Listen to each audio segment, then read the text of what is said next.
Hey mama, if you're listening to this, you might be carrying a secret that feels too heavy to speak out loud. You look like you got it all together, you serve at church, maybe you even lead a Bible study. You smile when you drop off the kids, but no one sees the other side of you, the one that comes out behind closed doors. At home, you are a completely different person. You yell, you explode, you scream at your kids, sometimes in their face. You tell them to shut up. You grab them too harshly. You throw things across the room. You smack them in anger, twist their ears, spank them in rage, and immediately after, you are hit with a tidal wave of shame.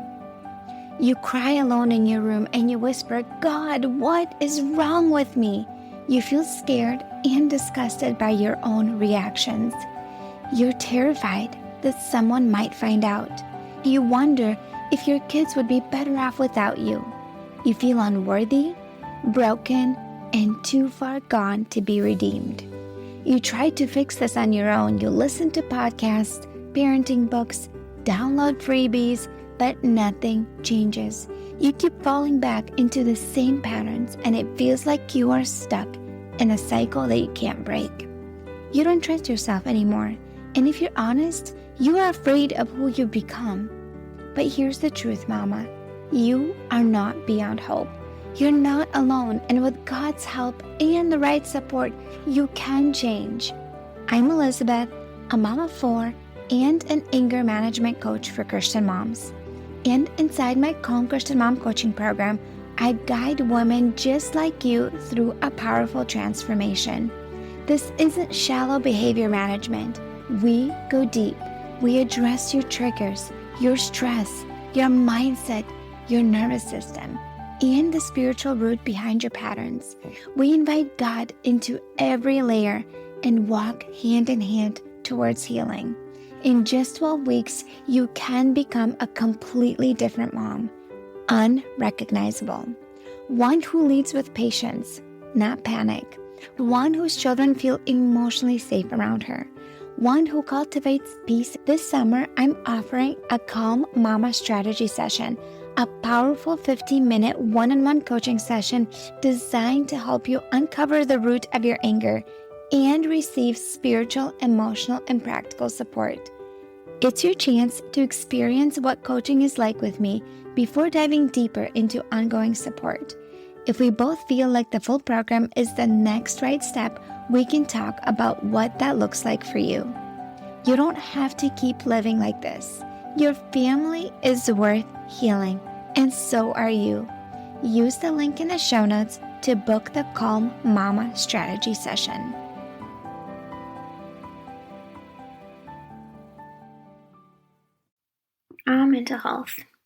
Mental health struggles, or even using the phrase mentally unstable. Have you heard that thrown around, especially on social media?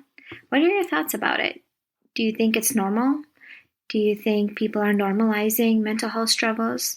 Do you think people are cracking too many jokes about mental health struggles? What are you thinking about that? In today's episode, I invited Catherine, and she is a podcast host. She's an author. She's a speaker, and she came on my podcast to talk about how God led her to holistically address her mental health struggles, things that she's been dealing with for years. What was the root of her mental health struggles, and what did she do, and how she supported herself going through that. I think mental health struggles, we all face that. There's obviously like our mindset, our thoughts that are leading to it. There's a spiritual aspect of it. There's a physical, chemical imbalance of it. And the problem with mental health is that it bleeds into all areas of your life. If you're mentally struggling, you're struggling with your mindset. You're struggling with your emotions and emotional regulation and feeling emotionally unstable and yelling and screaming and freaking out at your kids and snapping at the littlest things. If you are struggling mentally, you're also struggling physically because you're physically more drained and exhausted or have a hard time sleeping or sleeping too much. If you're mentally struggling, you're also a lot of times spiritually struggling to connect with God and draw near to Him and just rely on Him and surrender to Him and trusting Him. And that's the problem with mental health. It's not a joke. It's a real thing. And it's a big, big issue with so many of us nowadays.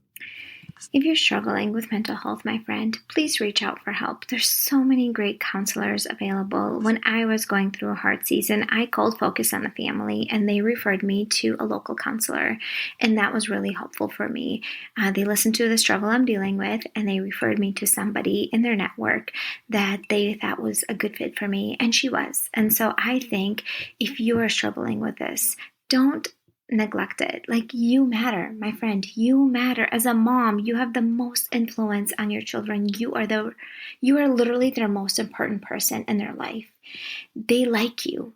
And for you to feel like you are just struggling day by day and just barely making it through, my friend, there's more for you in this lifetime, and God has more for you. So please go seek help. All right, let's welcome Catherine to the show. Catherine, I am so excited to have you on Emotionally Healthy Legacy. It is such an honor to be here, Elizabeth. I'm so excited.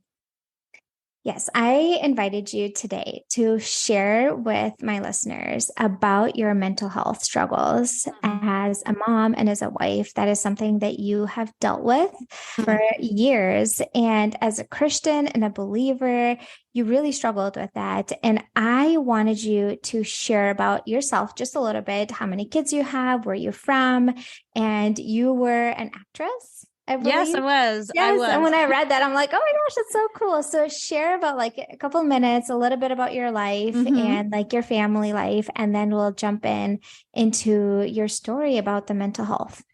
Yes, I was an actress. If you had told me about 25, 30 years ago, I've been married for 28 years. If you had told me that I would be a homeschooling mother with 5 kids, homeschooling my kids till I was a senior citizen back in the day when I was in graduate school getting a graduate degree in performing arts, I would have said you were not mentally right. That was not going to be my life. That's not who I was. I did not see that. I fell in love with the stage in college and I went to graduate school to earn a master's degree in performing arts. And I spent a dozen years on the stage doing everything from Shakespeare to musicals to comedy improv.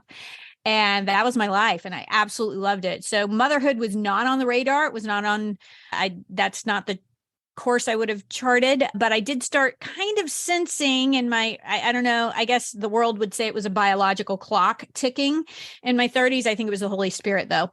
Quite sure it was. Just kind of putting this image in my head of a older woman, gray hair, clinging to a resume and wondering if that was really going to be as valuable to me in my older age as it was to me in my 30s. And I started to have this epiphany that it would not be, that I would regret not embarking on motherhood. But during that time, you'd mentioned the mental health issues. I started struggling with that fairly early on in my late teen years, and found myself in a full-blown kind of, I would have anxiety attacks, just the struggles that I would have in college and graduate school just were overwhelming at times. Depression, anxiety, just really had a hard time functioning, and started to seek out counseling in graduate school, and also went on medication for depression and anxiety, and was on that for 15 years, I think. The Lord really led me on a journey towards healing. And one of the points I always like to tell people who struggle with mental health is that we all want the miracle. We all want the instantaneous healing. We all want to be at the altar where everything gets fixed and we walk away a completely radically different person. But for most of us, that doesn't happen. For most of us, it's a journey towards healing. And healing is different.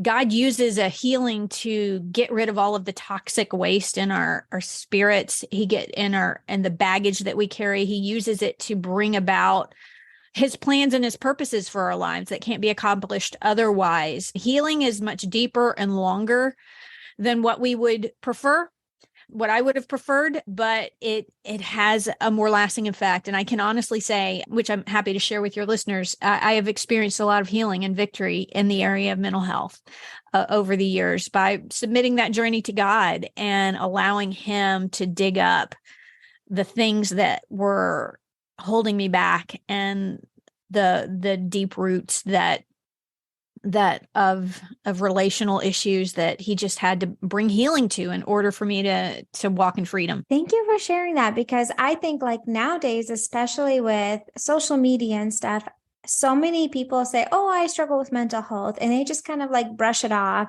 Sometimes they go a little bit deeper about that, but it seems like it's so common, right? It seems like it is so common, at least with like moms my age, like millennial moms.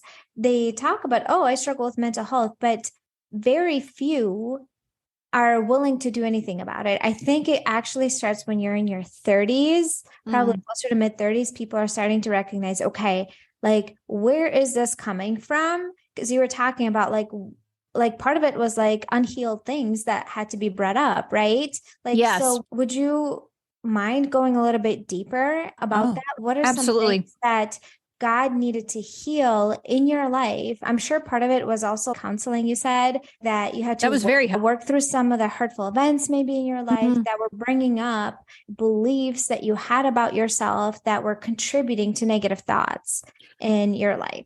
Yeah. Well, one of the first points I always like to make to people who struggle with mental health is that mental illness is not just a physical illness. It is a physical illness. There are chemicals involved and the way that we function. But it's not pure, like a decade ago, mental health professionals all said that it was bad brain chemistry was what caused mental health. I know when I first started, struggling with this and seeking help, that was back in the early 90s. It was quite a different atmosphere. And that was the mentality. Take this, that fixes it. That's what you need. But we are body, mind, and spirit. And any healing that the Lord wants to do in our lives has to incorporate that. And what's frustrating, well, let me just mention this. Harvard Health also links faulty mood regulations, genetics, stressful life events, medications, other medical problems can be potential root causes of mental health illness. So there's a lot out there that can be overwhelming. And I tell people, God is the great physician. He knows what is at the root of what you're dealing with and how to really bring about healing. But the frustrating part for Christians so often is that you end up in this place where the church just wants to pray about it. And the medical community just wants to medicate it. I actually had a doctor at one point say, I explained at one point, this isn't everybody's journey, but at one point I had so many side effects from the medication. And then it wasn't working. It wasn't helping with the mental health issues anymore. It had previously. And she looked at me and she said, well, if you don't want to take this pill, I can't help you. I'm like, oh my gosh, that's really demoralizing. But what I ended up finding in my personal journey, so I'd struggled with this for many years. And I got to a place where I was pregnant with my second child. My oldest child, my first child, was a toddler at the time, and she was asleep in her nap. And I can remember I was so depressed and so lost. I was like, and I'd gone off my medications to be pregnant. Not that you have to, but I did. And I just remember being down on my knees, just crying out to God, wanting to die. Like I was so just hopeless and lost. And I'm like, God. And that's when I actually prayed, I think one of the most dangerous and most courageous prayers you can ever pray. And I was on my knees. I just cried out to God, God, I will do whatever it takes to be healed from this, whatever it takes. And just, that's a prayer I pray, and I would encourage anyone to pray struggles with mental health.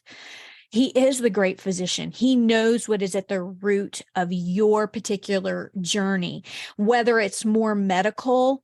It's all body, mind, and spirit, but some people do have more serious medical aspects to their mental health. Some people have more relational or emotional wounds in the past. It's a mixture of these things.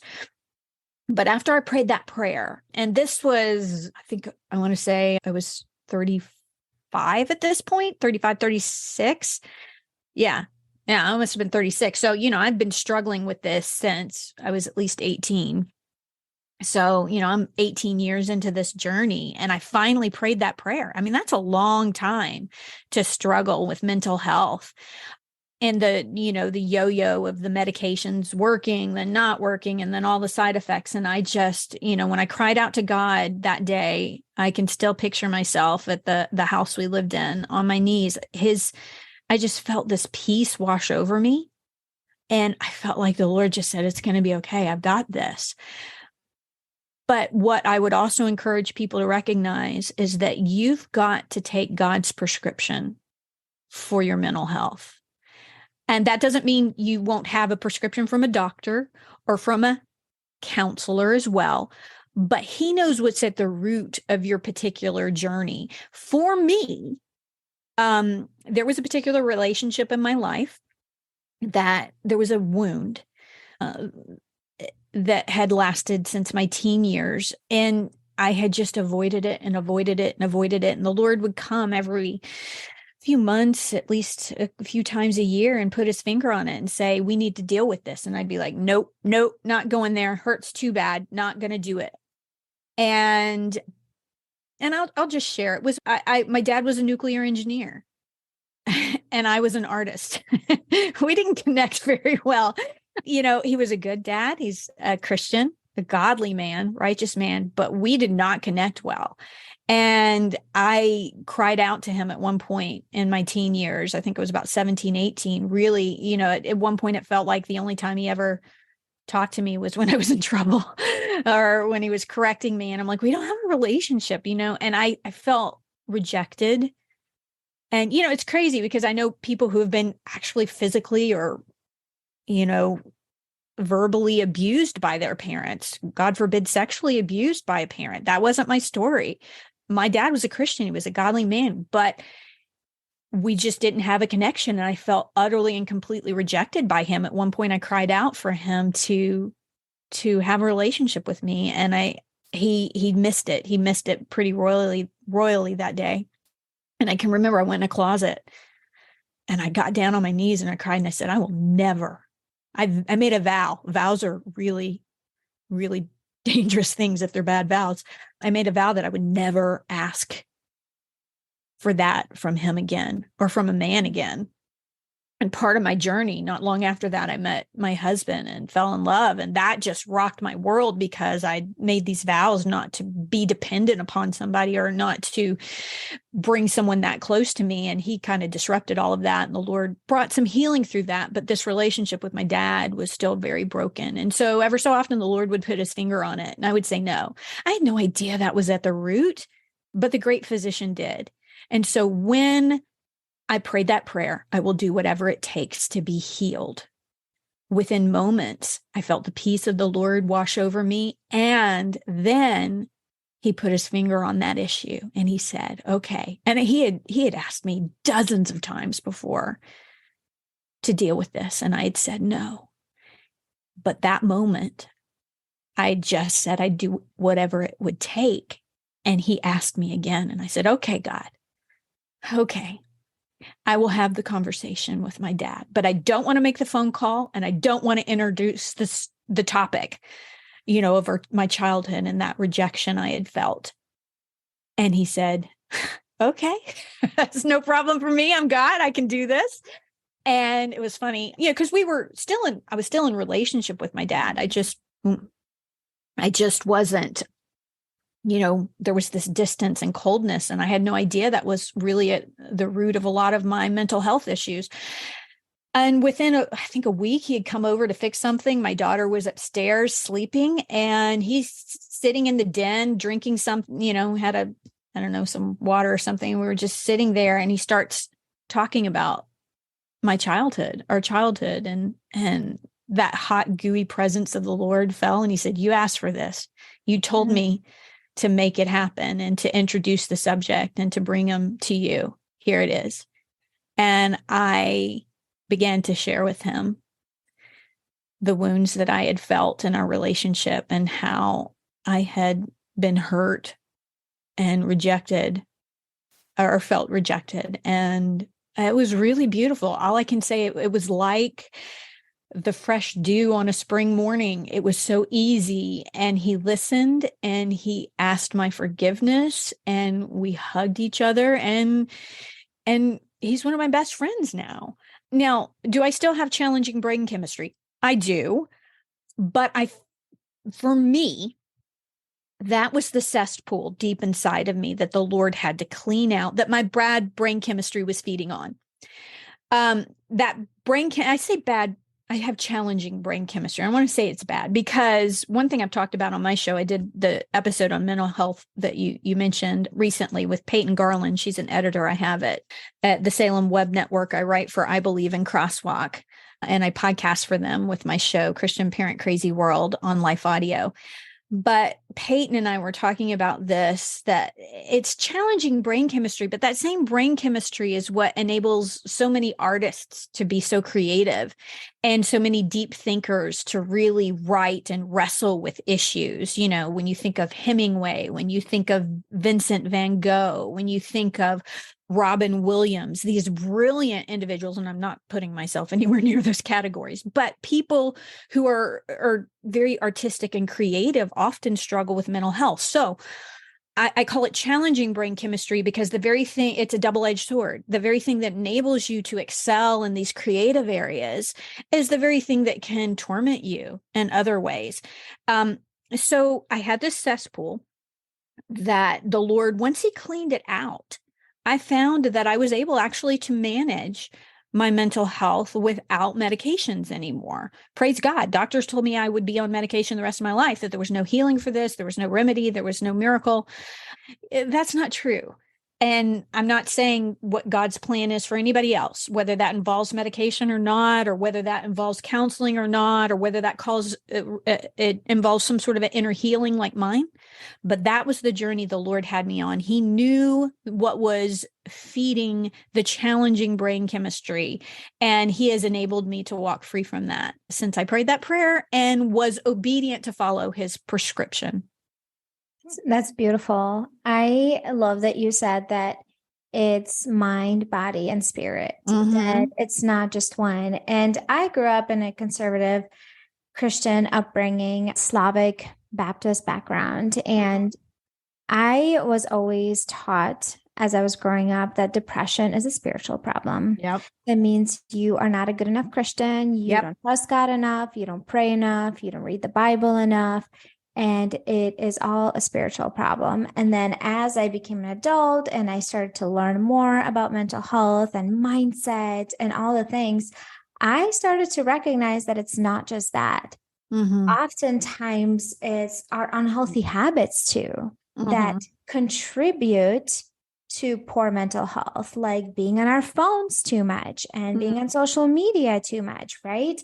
Surrounding ourselves with, like people that are toxic or emotionally unhealthy that are feeding us with thoughts and, influence that is not helping, right? So it's not just a spiritual problem. Oftentimes the devil, I believe the enemy, uses our struggle to make it more of a spiritual problem. I believe so if you're struggling, like you said, maybe with hormone imbalance or something like that, I feel like the devil sees that you're vulnerable. He's going to attack you even more.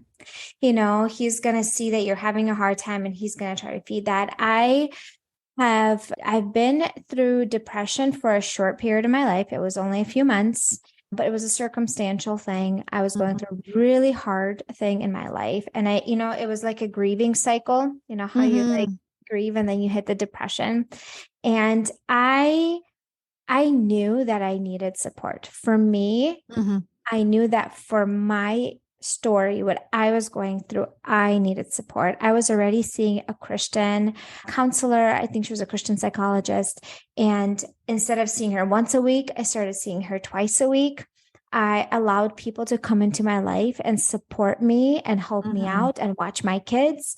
I got a gym membership where I would go 5 days a week and I would check in my kids for 2.5 hours at the daycare. And I would use that time to either read the Bible or journal or work through assignments that my therapist gave me. I use that time to support me. Sometimes I would go exercise. Sometimes I would go sit in the sunshine. I used what I could. I asked for people brought me meals. People came and cleaned my house because I was struggling so hard to the point where like doing a load of laundry and one meal to cook for my kids felt so overwhelming, felt so hard. And I definitely remember struggling more emotionally during that season. And that's something I wanted to touch on with you because I believe that our mental struggles are directly related how we are with like emotionally. If you're mentally struggling, you have a lot of negative thoughts, right? Because when we're mentally struggling, there's a lot of negative thoughts. Negative thoughts feed our emotions, right? And so our thoughts directly affect our emotions. And so when you have negative thoughts, you oftentimes feel more bitter, resentful, easily triggered, easily frustrated, easily angered. You're just more in a yucky internal state, right? When you're depressed, when you're anxious, your brain is taking all its energy to focus on the anxiety. It doesn't leave much room for emotional regulation, right? So how were you showing up as a wife and as a mom during that season where you were still struggling with depression? You said you had 2 kids around that time or pregnant with a second or something.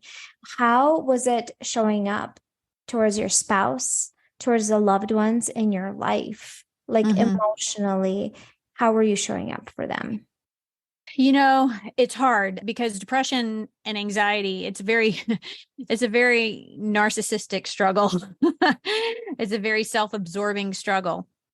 And so one thing that was really helpful to me, and you mentioned counseling, I can't speak highly enough for that, if you can have that, but finding those friends that you can rely on and lean on. I want to find these people you mentioned that come and clean your house. I have not met them yet. I really need some of that. But no, my parents helped a lot. But like you said, showing up, first of all, keeping that relationship with the Lord, even though you're struggling, being faithful in that. One thing that I've learned to do in some subsequent struggles, we had a miscarriage at one point, and I was really believing the Lord for another child. Staying in the word. I have a list of scriptures that I offer on my website for people who struggle with mental illness. Reading the word, washing your mind in the word, taking your thoughts captive. That's really huge. Another thing that was really helpful for me, Bible study, being in a women's Bible study, that was massive. I can remember when the Lord really brought me to that place where he got to the root of it and ripped it up. I was in a women's Bible study. I have no idea what we were studying. I can't remember at this point. It was so many years ago. The study wasn't relevant. The relationships were. Those relationships and there were times I can remember showing up each week and just, I felt like I was just dragging myself in there. I'm like on empty. I'm so depressed and anxiety ridden. And just being there with that group of women, being faithful to do that. You've got to put yourself in the environments that can recharge you and can help to heal you. And thankfully, my husband was very, very understanding and sensitive to the struggles that I have. God blessed me to marry someone who doesn't struggle with that at all. He's very rock solid. And so that was helpful. Now, for women who do have spouses that are less understanding, just helping, trying to, find some resources for them to be educated and hopefully understand your journey a little bit more. But to continue showing up, I think the things that I just mentioned, staying in the word, staying connected to God. Here's another huge one, worship. Worship is so huge. It lifts the despair. We read and spending time in the Psalms. I was in them this morning. I'm struggling with some stuff right now we have going on financially with our, in the house, and being in the word and just, it lifts that spirit of despair, just commanding your spirit. Okay, that's what David did. He was like, why are you so downtrodden, oh my soul? And speaking to your spirit. And my favorite verses, absolute favorite verses, I think I have them here. I wrote them down for the struggle with mental health. These were the ones I clung to when the Lord brought me to healing. Psalms 40 verses 1-3. He says, I waited patiently for the Lord. and he turned to me and he heard my cry. He lifted me out of the slimy pit, out of the mud and mire, and he set my feet on a rock. And when you're struggling with mental health, man, it feels muddy and slimy, and you're in a pit and you can't see daylight. And these verses promise us, and he's not just, these promise anyone who's willing to trust in him. And I would encourage you to say that prayer. I'll do whatever it takes.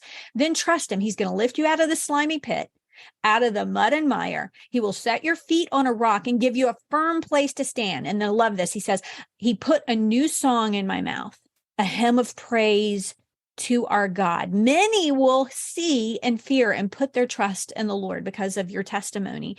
And so just staying in the word is how I was able to, continue to show up for my husband and show up for my kids. Because there were moments when, like I said, I was crying out I wanted to die. But I had two little kids one in utero and one in the house that still needed me. And so putting myself in the word, in worship, and in relationship with other believers who could help me walk through it. And then praying that prayer to the Lord to see victory, that I would do whatever he led me to do. I love that. I love that, because now I'm like thinking back. I remember my mom gave me a book of Psalms. It has all the verses there, and it also is a coloring book. So I remember, I remember I have like so many verses underlined there, and I would like all these colorful pens that I had, and I would do some of the coloring, but I remember reading Psalms a lot. Mm-hmm. I remember reading Psalms a lot. And I remember I would listen to worship music a lot during that. Now, I'll tell you what, even though I was going through depression and I was feeling really depressed, that was the closest time I was with God. The closest I've ever felt to God in my seasons in my life. I love the coloring book. Yes. Okay. This is hilarious. When you said that, I've been, we homeschool 5 kids. I'm still teaching phonics. I'm a much older mom. Most people with a 6-year-old my age, it's their grandkid. But I'm sitting here teaching phonics to this 6-year-old, wanting to bang my head against the wall because I'm just going bonkers. And I started coloring. I took one of her coloring books and I colored like a My Little Pony thing. And it was hilarious. I posted the picture on my Instagram page. Coloring is so calming. It is so calming. It's really calming and stress reducing. It's not going to solve the root of the problem, but finding those things, reading a book, watching, a happy movie or a funny movie, or funny videos or something. Funny cat videos or something. Yeah, cat videos. I know these are things that we can do to help soothe us. But the coloring, I love that you mentioned that, because that is one of my new favorite tricks. When I'm in homeschooling and I'm having a rough day, I grab a coloring book and I just go at it. It calms me. That's awesome. Yes, it's calming to the nervous system. I also forgot to mention that during that season in my life, when I was going through something really hard for a few years, God provided me really close friendships with 2 other gals that were just my support system. Yep. 2 Christian women. They were my friends for that season, and God provided them for that season. Yep. And I needed them. I really needed them. So, and then I had mentors at church. I had a mentor couple, a husband and a wife, who check in with me regularly. He would come to my house and pray over me.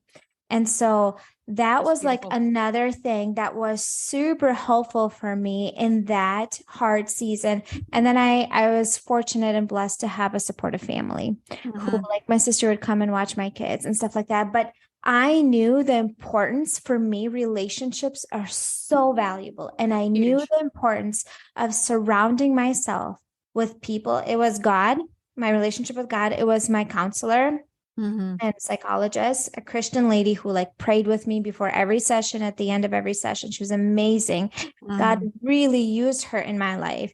It was my mentors. It was my family, and it was my friends, my close friends that I really could trust and open up to. And like God provided all of that for me in that season to carry me through that season, even though it was super, super hard and challenging. But I knew that there's like you said, you prayed that prayer, I will do whatever it takes, right? Because there's a part and a responsibility that I think Yes. we surrender to God, and we pray and we're like, God, I need your help. Like, do what only you can do. And Right. then there's your responsibility. You going to the counselor and booking that appointment, you reaching out and joining a Bible study group and Right. just opening up to other women, right? To like allow those friendships. You saying to somebody else, I need help. I need support. I can't do this. Like that is your responsibility. Maybe even looking a little bit on your daily habits and like,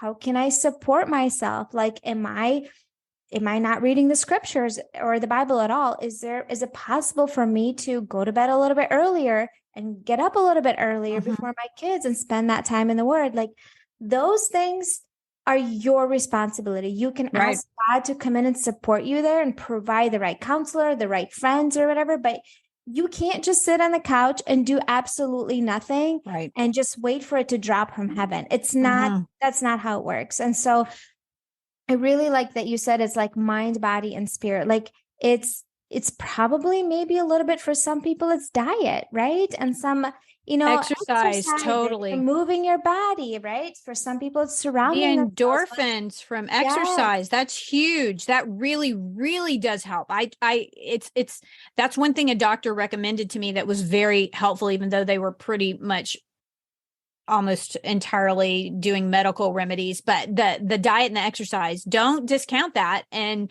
think that you don't have to do that. Exercise is very, very big for people who struggle with mental health.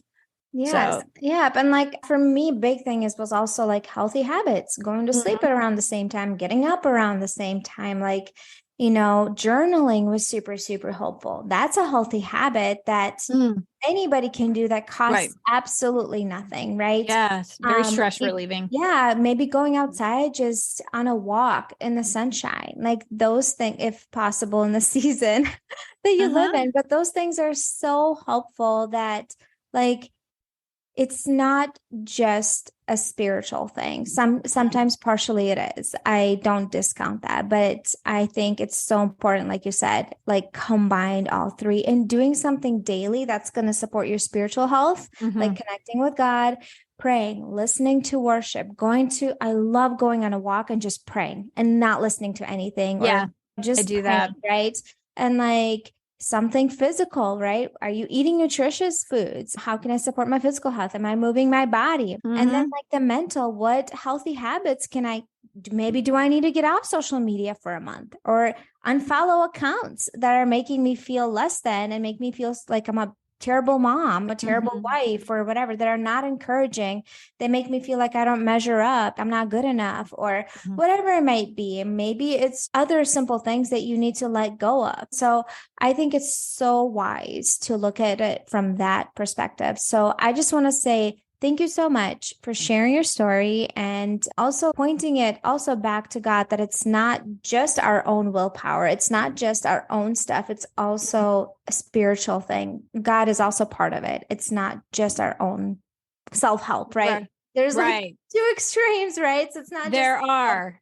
You got to find that balance for sure. Absolutely have to find that balance and trusting the Lord that he's going to lead you to the right remedy for you. If I could end with one story that just really dramatically impacted me.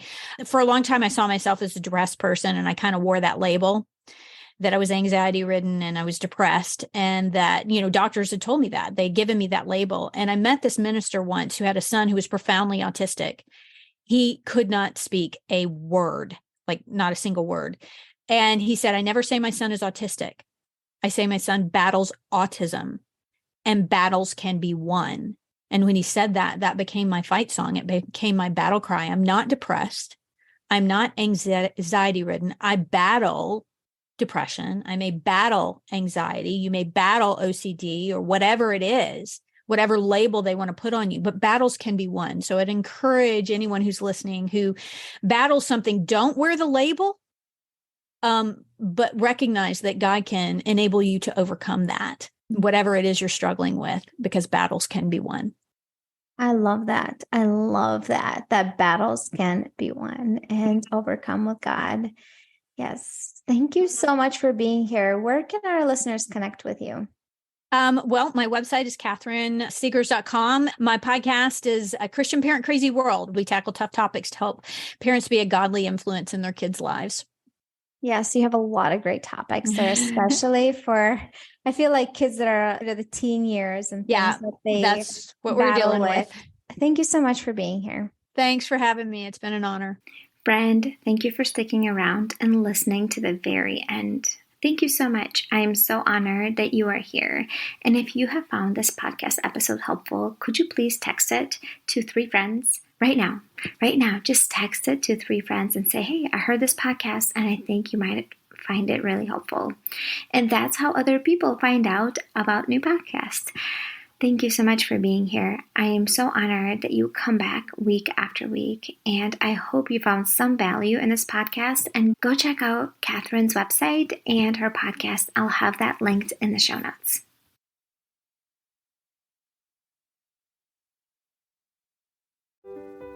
Hey mama, do you find yourself snapping over the smallest things, like spilled milk or constant whining, then feeling horrible afterwards? If you're tired of losing your temper and you want to show up with more patience, I have something for you. It's a free training called How to Be More Patient with Your Kids so you're not screaming over spilled milk. Inside, I'll walk you through 10 simple things you can start doing today to become a calmer, more Christ-like mom, even on the hard days. To get it for free, just leave a rating and review on Apple Podcasts and send a screenshot to hello@emotionallyhealthylegacy.com. Or if you'd rather skip the wait, you can grab it right now for just $27. The link is in the show notes. Let's help you become the peaceful, patient mom your kids need.